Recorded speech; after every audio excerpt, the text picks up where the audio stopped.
যাকে নিয়ে আমার মেয়ে সারা জীবন স্বপ্ন দেখছে সেই আগুন অন্য মেয়েকে নিয়ে প্রেম করছে। দাঁড়া, তুই নাকি অন্য মেয়েদের সাথে প্রেম করছিস? তুই জানিস না তোর ছোটবেলা থেকে পল্লবীর সাথে বিয়ে ঠিক হয়েছে? আব্বা তোমাকে আমি আর কতবার বলবো, আমি পল্লবীকে ভালোবাসি না, আমি তুই নাকে ভালোবাসি আর তুই নাকে বিয়ে করবো। কখনো দেখেছো রাজার গলায় জুতোর মালা মানায়? তাই তোমার জুতোর মতো মেয়েকে আমার ছেলের গলায় ঝুলানোর চেষ্টা করো।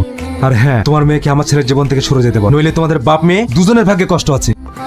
তুই না, কি হয়েছে তোমার? তুমি এরকম করছো কেন? তোমার আব্বা এসে আমার আব্বাকে জানা তাই বলে অপমান করেছে। তাই আজকের পর থেকে তুমি আর আমার সঙ্গে কথা বলার চেষ্টা করো না। এসব তুমি কি বলছো? আমাকে যেতে দাও। তোর জন্য দুটো নিউজ আছে, একটা গুড নিউজ আর একটা ব্যাড নিউজ। কোনটা আগে শুনবি বল? আগে গুড নিউজটাই বল। চাকরি পেয়ে গেছি। এ তুই কি বলছিস? হ্যাঁ আমি জানতাম। এবার বল ব্যাড নিউজটা কি? তুই না কাল বিয়ে, এটা কোনোভাবে সম্ভব না।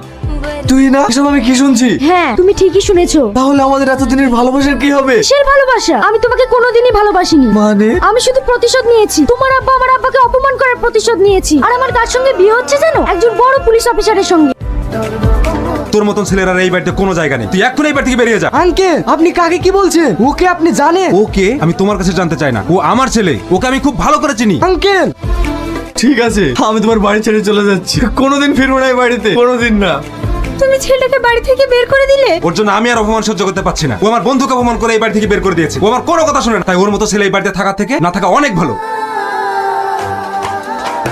কি ব্যাপার তুমি এখানে? মানুষ যে কতটা নির্লজ্জ বেহায়া হতে পারে এটা তোমাকে দেখলেই বোঝা যায়। আমি এই শুভ দিনে তোমার ওই অপয়া মুখটা দেখতে চাই না। বেরিয়ে যাও এখান থেকে। You are under arrest. Arrest মানে কে তোমরা? এখানে আর কি হচ্ছে নাকি?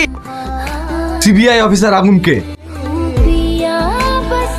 ঘুষ দিয়ে চাকরি নেওয়ার অপরাধে তোমাকে আমি অ্যারেস্ট করলাম।